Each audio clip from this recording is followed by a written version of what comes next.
क्रिया शायरी पार्ट 2 के अंतर्गत ओज इस टॉपिक को देख रहे थे। उस टॉपिक के अंतर्गत हमने पिछले लेक्चर में कुछ पॉइंट्स देखे थे। वो इस प्रकार से है कि ओज की उत्पत्ति किस प्रकार से होती है, यानी गर्भावस्था में ओज किस प्रकार से निर्मित होता है, ये देखा था। उसके बाद हमने उसी के अंतर्गत ओज का वर्णन देखा, जिसमें पर और अपर ओज कहाँ स्थित होता है और उसके संलग्न ये वर्णन है। उसके बाद हमने देखा ओज का वहन किस प्रकार से होता है। नेक्स्ट पॉइंट देखा ओज की को उपधातु क्यों माना जाता है शार्ंगधर संहिता के अनुसार। उसके बाद ओज शुक्रमल क्यों है अष्टाहृदय शारीरिक स्थान के अनुसार।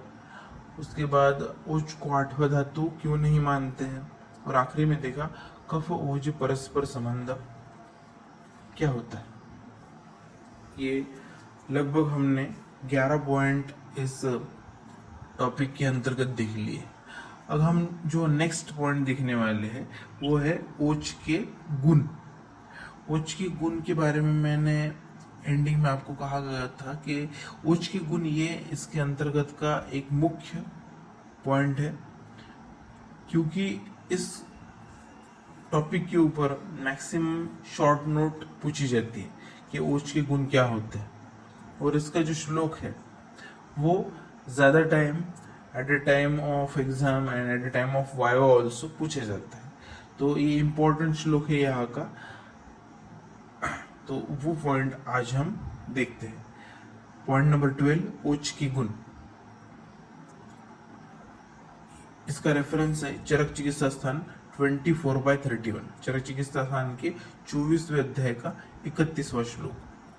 गुरुः शीतम मृदु श्लक्ष्णम बहलम मधुरम स्थिरम प्रसन्नम पिच्छिलम स्निग्धम ओजम दशगुणः स्मृतम्। यहाँ पे ओज के 10 गुण बताए हैं। ओज गुरु होता है, हेवी होता है। उसके बाद वो शीत गुणात्मक होता है, उसका आश्रय से जो संबंध होता है वो कफ के साथ होता है। इसीलिए यहाँ पे आपको जो भी पॉइंट्स मिलेंगे ये गुरुवादी गुण ही मैक्सिमम यहाँ पे मिलेंगे। तो ये जो सभी के सभी गुण हैं ये कफ से संलग्न रहेंगे, क्योंकि इसका जो आश्रय से संबंध होता है वो कफ के साथ होता है। तो ओज जो होता है वो गुरु होता है, शीत होता है, मृदुत्व होता है, श्लक्ष्णत्व इसमें होता है, बहल होता है यानी बड़े मॉलिक्यूल्स होते हैं इसके, मधुर।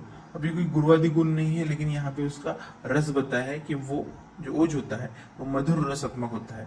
उसके बाद स्थिरम, वो स्थिर रहता है। ओके। उसके बाद प्रसन्न। ओके, यहाँ पे प्रसन्न का अर्थ ये होता है प्रसाद गुण युक्त। प्रसाद गुण युक्त यानी इसका 2 प्रकार के अर्थ हम ले सकते हैं। सभी धातुओं का सार है, इसीलिए प्रसाद गुण में हमें मिलता है। सभी धातुओं के सार के बाद हमें सार के रूप में हमें ये प्राप्त होता है, इसीलिए। और दूसरी बात, जिस प्रकार से हम भगवान को भोग लगाते हैं तो उसके अंतर्गत की जितनी भी बुरी चीजें हैं वो समाप्त हो गई और उसके बाद वो ग्रहण करने योग्य इस प्रकार से बन गया। उसी प्रकार से जो ओज होता है उसके ऊपर उसके पहले 13 अग्नियों की क्रिया होती है। जठर अग्नि, पांचभौतिक अग्नि, 7 धातुअग्नि, इन सभी की प्रक्रिया होने के बाद हमें ओज ये प्राप्त होता है। इसीलिए प्रसन्न, प्रसाद गुण युक्त उसे हम कह सकते हैं। ये 2 अर्थ हम यहाँ पे निकाल सकते हैं। उसके बाद कहा है कि पिच्छिल, वो जो होता है वो चिपचिपा होता है, स्निग्ध, स्निग्ध गुणात्मक होता है। तो ये जो 10 इसके गुण हैं वही यहाँ पे बताए गए हैं। अब हम इसके बारे में इंटरेस्टिंग चीज देखते हैं कि ये जो श्लोक है वो चरक चिकित्सा के 24वें अध्याय से आया है। चरक चिकित्सा का 24वां अध्याय है मदत्ते चिकित्सा।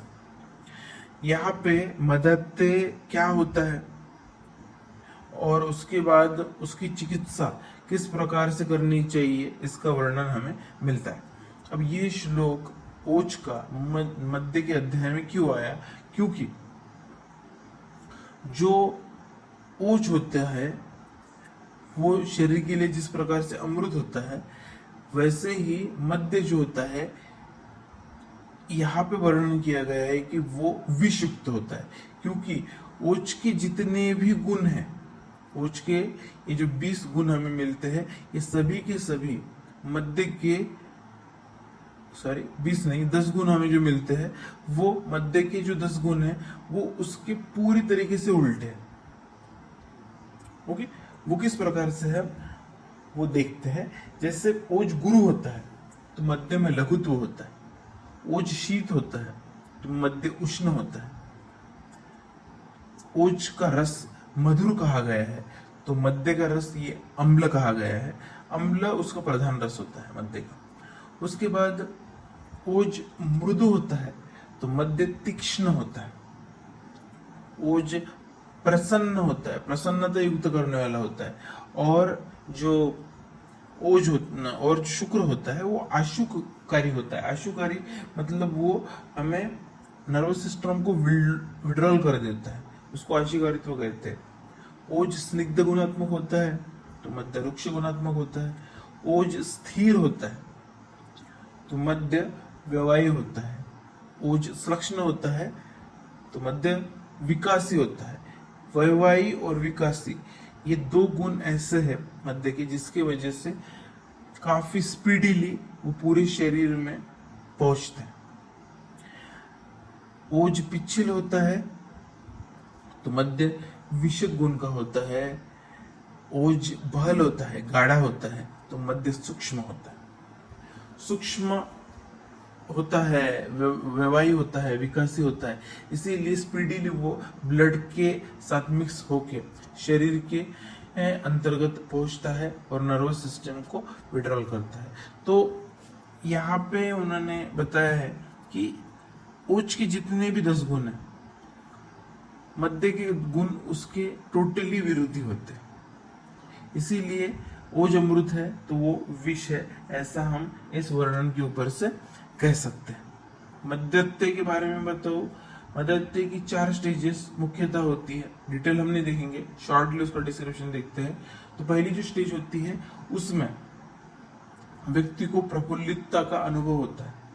सेकंड स्टेज में प्रफुल्लितता के साथ साथ उसमें वाचालता आती है, यानी वो अलग अलग प्रकार की चीजें बड़बड़ाने लगता है और उसके नर्वस सिस्टम विड्रॉल होने की वजह से सभी टेंशन दूर हो जाते हैं, तो उसे और उल्लास उत्पन्न होता है।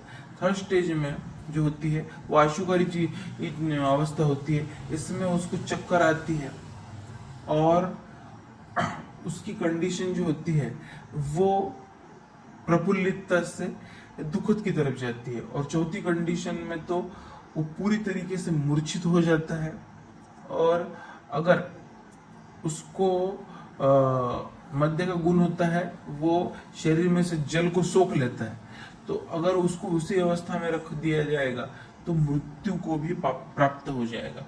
तो इस प्रकार की मध्यत्व की 4 अवस्थाएं होती है। इस अध्याय में मध्यत्व के बारे में डिटेल एक्सप्लेनेशन आपको मिलेगा। समा क्यूरियोसिटी अगर वो आप पढ़ोगे तो आपको ये चीजें वहां पे मिलेगी। उसके बाद हम एक ऐसा पॉइंट देखते हैं जिससे हमें ये पता चलेगा कि किस धातु के द्वारा कौन सा गुण ओज को प्राप्त हुआ।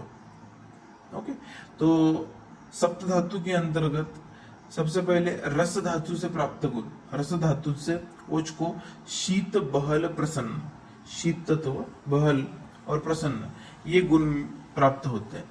उसके बाद मांस मेद मज्जा शुक्र धातु से प्राप्त गुण, मांस मेद मज्जा शुक्र धातु से कौन से गुण प्राप्त होते हैं, तो ओज को इन धातुओं से गुरु, मृदु, श्लक्ष्ण, पिच्छल, स्निग्ध और मधुर रस इतने गुण प्राप्त होते। गुरु, मृदु, श्लक्ष्ण, पिच्छल, स्निग्ध और मधुर रस। मांस और अस्थि धातु से प्राप्त गुण स्थिर, स्थिर ये गुण प्राप्त होता है मांस और अस्थि धातु से। अब आप कहोगे कि बहल रस धातु में आया है, तो यहाँ पे थोड़ी बहुत चीजें इंटरचेंज हो सकती है, क्योंकि ये जो है ये किसी संहिता का वर्णन नहीं है। ये पॉइंट्स इस प्रकार से निकाले गए हैं कि इस धातु के द्वारा इस प्रकार के गुण उसे प्राप्त हो सकते हैं। तो ये कोई ग्रंथोक्त वर्णन नहीं है। उसके बाद हमने चरक चिकित्सा के अनुसार ओज के गुण देखे। अब हम सुश्रुत सूत्र स्थान के अनुसार ओज के गुण देखेंगे। सुश्रुत सूत्र स्थान 15/26 एंड 27। सुश्रुत सूत्र स्थान की 15वें अध्याय का 26 तथा 27वां श्लोक। ओजः सोमात्मकम स्निग्धम शुक्लम शीतम स्थिरम सरम विवक्तम मृदु मृत्सुनम च प्राणायतन उत्तमम देह सावयोस्तेन व्याप्तो भवति देहिनः तद्भावाच्च शीर्यते शरीरानि शरीरी नाम।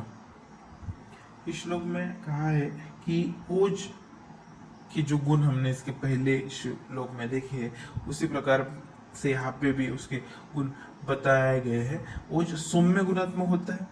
सौम्य का मतलब हम शीतत्व की तरफ जाएंगे। ओके, और क्योंकि सौम्य का मतलब होता है चंद्रमा, चंद्रमा शीतल होता है, तो शीत गुण यहाँ पे उनको कहना है। उसके बाद स्निग्ध, स्निग्ध के बाद कहा गया है श्वेत। श्वेत ये उसके वर्ण के बारे में कहा गया है। हमने प्रीवियस लेक्चर में देखा था कि डलहन संहिता के अनुसार जो इसका वर्ण बताया था वो भी श्वेत कहा गया था। उन्होंने श्वेत के साथ साथ तैल वर्ण और शूद्र वर्ण भी बताया है। चक्रपाणी ने भी ओज का जो वर्ण है वो श्वेत वर्ण ही बताया। मुख्य संहिता में भी जो ओज है उसका वर्ण श्वेती का है। नेक्स्ट कहा है शीतवीर्य। अब इसके पहले ही सोम आ चुका है और उसके बाद इन्होंने जो शीत गुण क्यों कहा गया है, तो ये ताकत को दर्शाता है। सौम्यता जो होती है उसके साथ मृदुता भी आती है, और यहाँ पे शीत वीर्य, वीर्य लगा है तो शीत वीर्य इसकी ताकत होती है, ऐसा कहा गया है।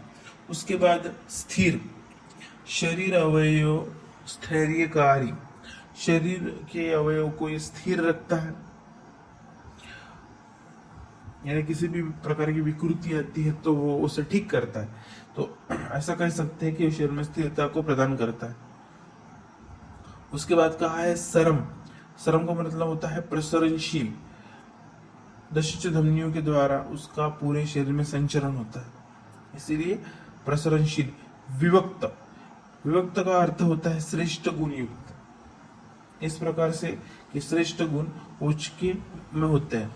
उसके साथ उसमें मृदुत्व होता है, मृत्सनत्व होता है। मृत्सनत्व यानी पिच्छिल, पिच्छिल का पर्यायी शब्द जो होता है मृत्सन, ये अष्टांग में इसके पहले वर्णन में आ चुका है। प्राणों का उत्तम स्थान है, प्राणों का उत्तम स्थान है, यानी प्राणायतनों में इसका अंतर्भाव सुश्रुत संहिता ने किया है, क्योंकि इसके ऊपर अगर आघात होता है, ये अगर नष्ट हो जाता है तो शरीर का भी नाश होता है, इसीलिए इसे प्राणायतनों में उन्होंने समाविष्ट किया है। प्राणायतन का जो श्लोक है आगे हम उसका वर्णन भी देखेंगे। शरीर का प्रत्येक अवयव ओज से व्याप्त है। हमारे शरीर के अंतर्गत जितने भी अवयव होते हैं वो ओज से व्याप्त होते हैं, ऐसा कहा गया है। ऐसा इसलिए कहा गया है कि रस रक्त के साथ पूरे शरीर में ओज का वहन होता है और उसके द्वारा शरीर का पोषण होता है। इसीलिए पोषण नहीं होता है, सॉरी, शरीर का धारण होता है, और जहां भी उसकी आवश्यकता होती है वहां पे वो अपने कार्य के द्वारा जो विकृति उत्पन्न हुई है, यानी व्याधि उत्पन्न हुई है, खवैगुण्य है, तो उससे क्लियर आउट करने का कार्य ये कहता है, क्योंकि ये वैदिक क्षमत्व होता है, तो पूरे शरीर में ये व्याप्त होता है। इसके अभाव में प्राणियों के शरीर नष्ट हो जाता है। ओके, यहाँ पे शरीयते कहा गया है कि अगर ये नहीं रहेगा तो व्यक्ति का शरीर जो होता है वो नष्ट हो जाएगा, समाप्त हो जाएगा। इस प्रकार का ओज के गुणों का वर्णन हमें सुश्रुत संहिता में मिलता है। उसके बाद हम नेक्स्ट पॉइंट देखेंगे, पॉइंट नंबर 13, ओज के कार्य। ओज के कार्य का जो श्लोक है वो श्लोक हम इसके पहले भी देख चुके हैं। ओज के स्थान में हमने ये श्लोक देखा था, चरक सूत्र स्थान 17/74। चरक सूत्र स्थान के 17वें अध्याय का 74वां श्लोक, ओजो हो शरीरे संख्या ख्यातम तन्नशन्न विनश्यति। ओज का नाश होने पर पुरुष का भी विनाश हो जाता है। इसका कहना है ओज का नाश होगा तो उसके साथ पुरुष का भी नाश होता है, इसीलिए प्राण धारण करना यह ओज का कार्य है। तो ओज का कार्य क्या बतलाया गया है? ओज का कार्य बतलाया है प्राण को धारण करना। तो ये ओज का मुख्य कार्य। उतना ही चरक सूत्र स्थान ने बताया है कि शरीर का जो प्राण होता है उसका धारण करने का कार्य ओज की तरफ होता है, क्योंकि ये सभी धातुओं का सार भी होता है और व्याधि को दूर भी करता है। उसके बाद जो उसके कार्य का वर्णन है हम अष्टांग संग्रह सूत्र स्थान के अनुसार देखेंगे। अष्टांग संग्रह सूत्र स्थान 11/43, अष्टांग संग्रह सूत्र स्थान की 11वें अध्याय का 43वां श्लोक। इसमें कहा है ओजो विद्रध्यो देह से तुष्टि बलोदया। देह की तुष्टि यानी तृप्ति करना, धातु की पुष्टि करना, बल प्राप्ति, यह ओज का कार्य होता है। देह की तृप्ति यानी संतुष्टि। ओके, सभी धातु अपने अपने ग्रहण भाग को ग्रहण करते हैं, उसके बाद सार युक्त ओज की उत्पत्ति होती है। तो शरीर तृप्त होने के बाद ही ओज की निर्मित होती है, और उसके बाद किसी प्रकार की विकृति होती है तो ये भी उसको दूर करता है। इसीलिए देह की तुष्टि करने वाला, तृप्ति करने वाला, ओके, धातु पुष्टि, धातु को पुष्ट करने वाला, ओके, धातु को पुष्ट करने वाला। क्योंकि शरीर के धातु जो होते हैं उसके क्रिया व्यापार में अगर किसी प्रकार की विकृति आ गई तो ये भी वो दूर करेगा। और बल प्राप्ति, यह ओज का कार्य होता है। बल को प्राप्त करके देना, ये ओज का कार्य है। यहाँ पे हम ये बात कह सकते हैं मॉडर्न के अनुसार कि जो लिम्फ होता है, तो लिम्फ के जो मॉलिक्यूल्स होते हैं, वो मॉलिक्यूल्स जब ब्लड के द्वारा बॉडी में स्प्रेड आउट किए जाते हैं, लिम्फ ऐसे किसी मॉलिक्यूल की जो मोटी साइज का है, क्योंकि पोरोसिटी जो होती है लिम्फ वेसल्स की वो ज्यादा होती है, वहां से सक कर ले सकते हैं। तो जिस प्रकार का लिम्फ का भी शरीर में जो इम्यूनिटी स्प्रेड करने का कार्य होता है, तो उसके द्वारा हम ये कह सकते हैं तृप्ति, ये कार्य हम यहाँ पे उसके द्वारा बता सकते हैं। तो ये मॉडर्न से अगर कोरिलेट करने की कोशिश की जाए तो देह को तृप्त करना, धातु की पुष्टि करना और बल प्राप्ति करके देना, यह ओज का कार्य इस श्लोक के अंतर्गत बतलाया गया है। उसके बाद हम सुश्रुत संहिता की टीका, डलहन टीका के अंतर्गत का श्लोक देखेंगे। डलहन टीका सुश्रुत सूत्र स्थान 15/29, डलहन टीका सुश्रुत सूत्र स्थान 15वें अध्याय का 29वां श्लोक।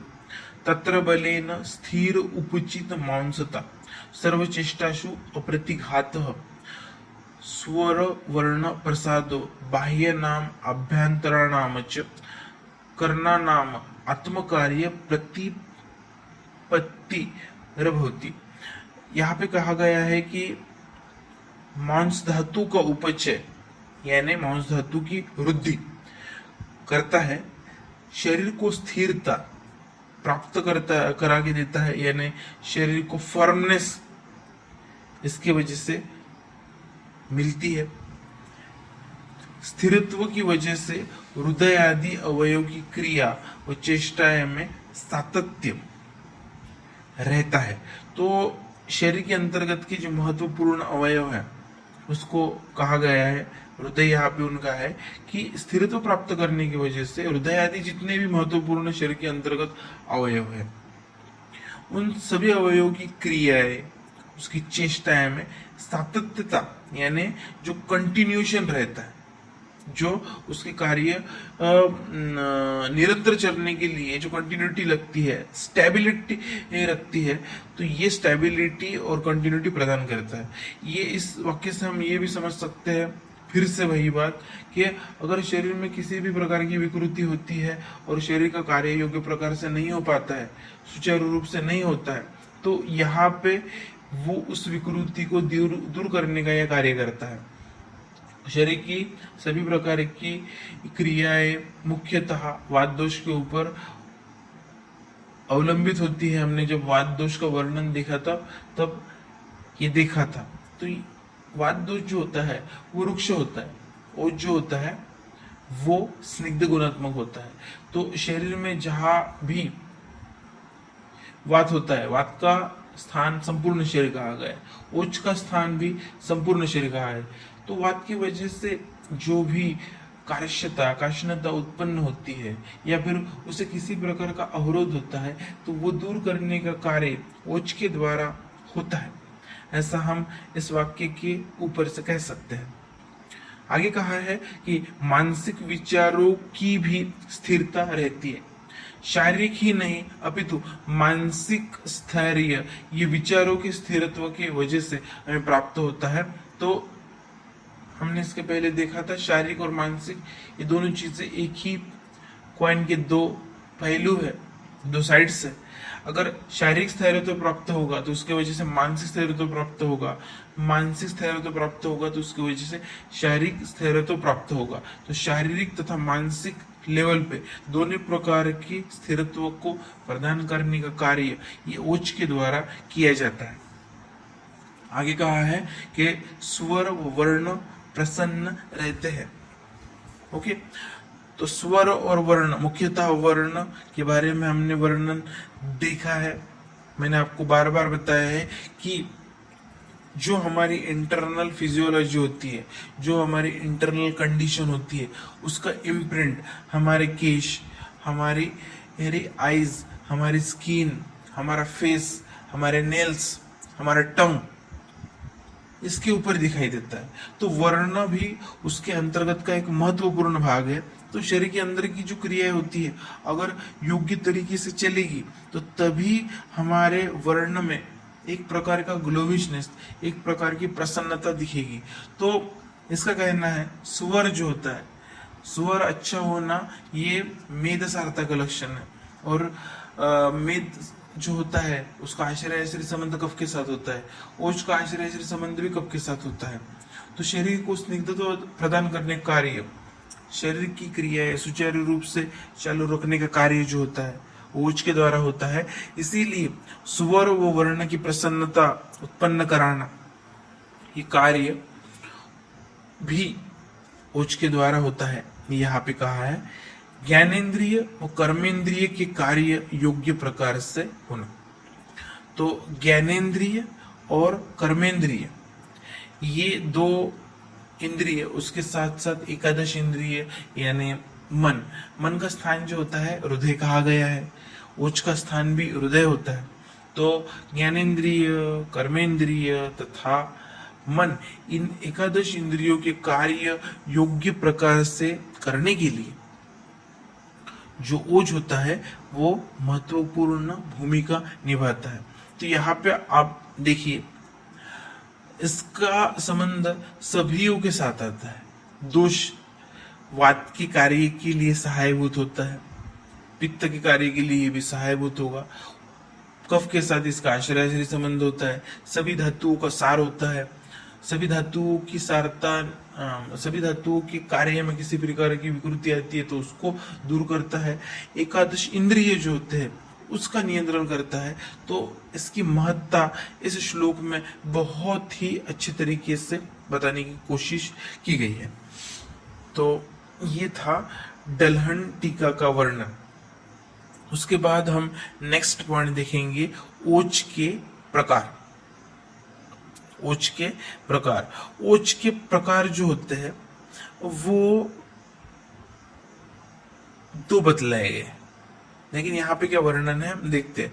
ओज के प्रकार संहिताकारों ने न बतलाकर उनके टीकाकारों ने बतलाए हैं। ओज के जो प्रकार बताए गए वो संहिताकारों ने उसका वर्णन नहीं किया गया है। जो उनके टीकाकार हैं, टीकाकारों ने ही उसके प्रकार बतलाए गए हैं। संहिताओं में हमें ओज का वर्णन मिलता है, संहिताओं में एक आध लाइन हमें ओज के बारे में मिल जाती है, वो ऐसा होता है, इसका उसका स्थान प्रमाण बता दी है चरक संहिता में, अर्धांजलि होता है, शरीर में होता है। लेकिन उसके दो प्रकार होते हैं और दो प्रकारों में वो कहाँ पे रहते हैं, इसका जो डिटेल वर्णन हमें जो मिलता है वो टीका में मिलता है। तो चक्रपाणी चरक की टीका हो गई, अरुंधत्त हेमाद्रि ये अष्टांग हृदय की टीकाएं हो गई, इन्होंने ही उसके प्रकारों का वर्णन किया है।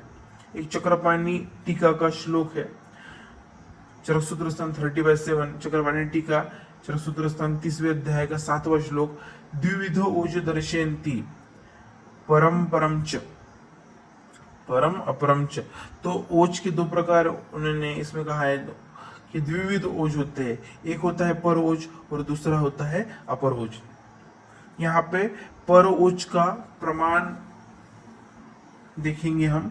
पर ओज का जो प्रमाण होता है वो होता है अष्टबिंदु और उसका स्थान होता है हृदय में। हृदय स्थित पर ओज का प्रमाण अष्टबिंदु होता है।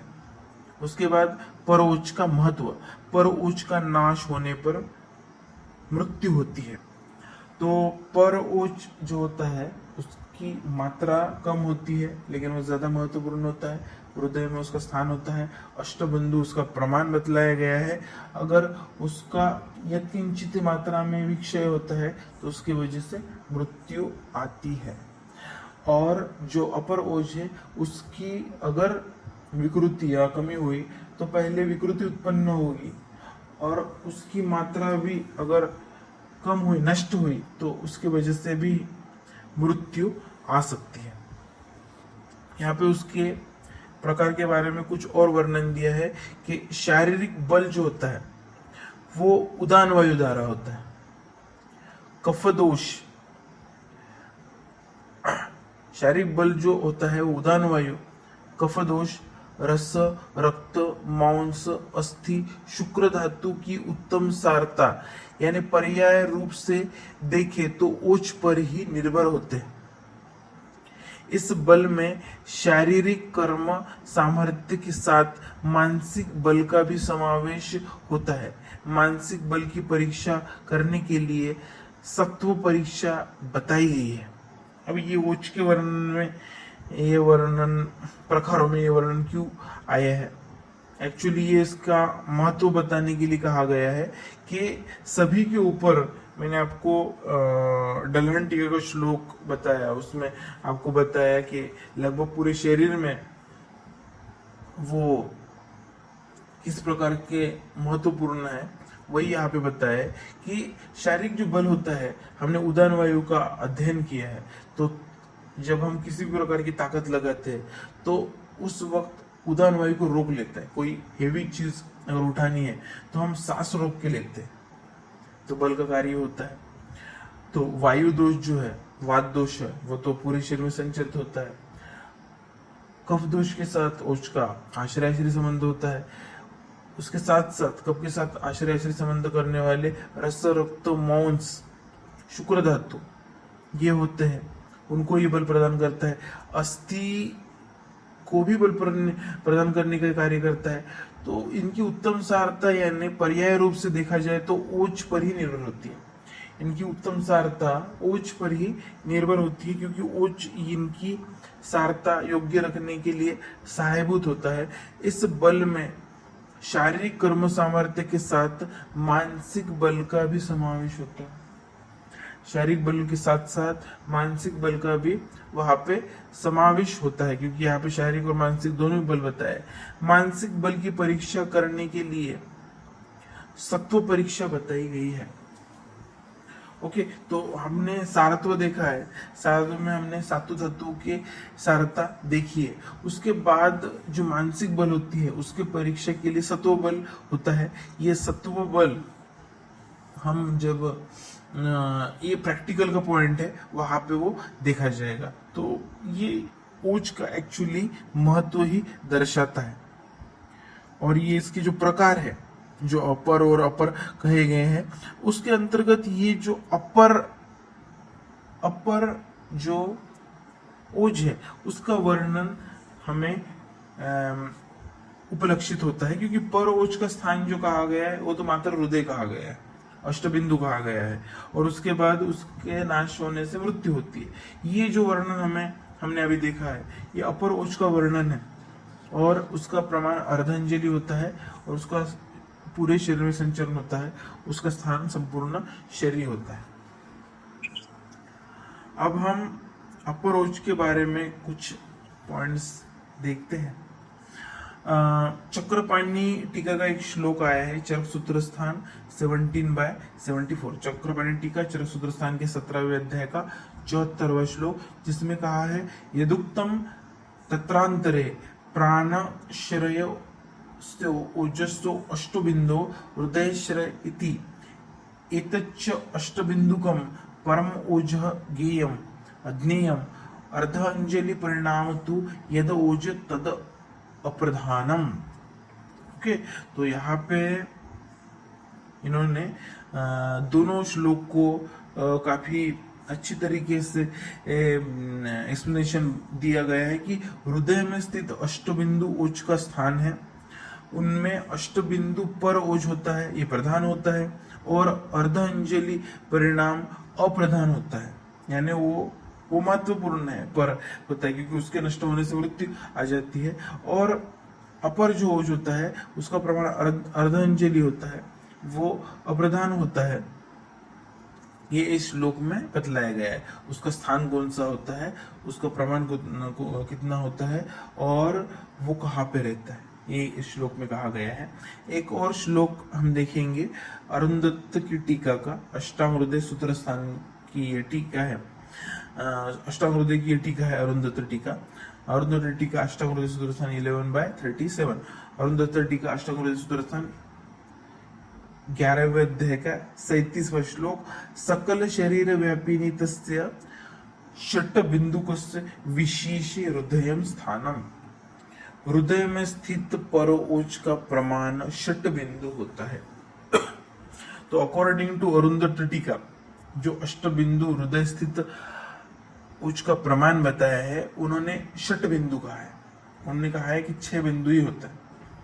अब एक तो हम पर ओज को देख नहीं सकते, मृत्यु के बाद भी हमें वहां पे इस प्रकार की कोई चीज उपलक्षित नहीं होती है, लेकिन हमें जो वर्णन मिलता है संहिताकारों में, वो काफी गहरा है कि ये जीवित व्यक्ति होता है उस वक्त होता होगा, तो उसका प्रमाण अष्टबिंदु कहा गया है।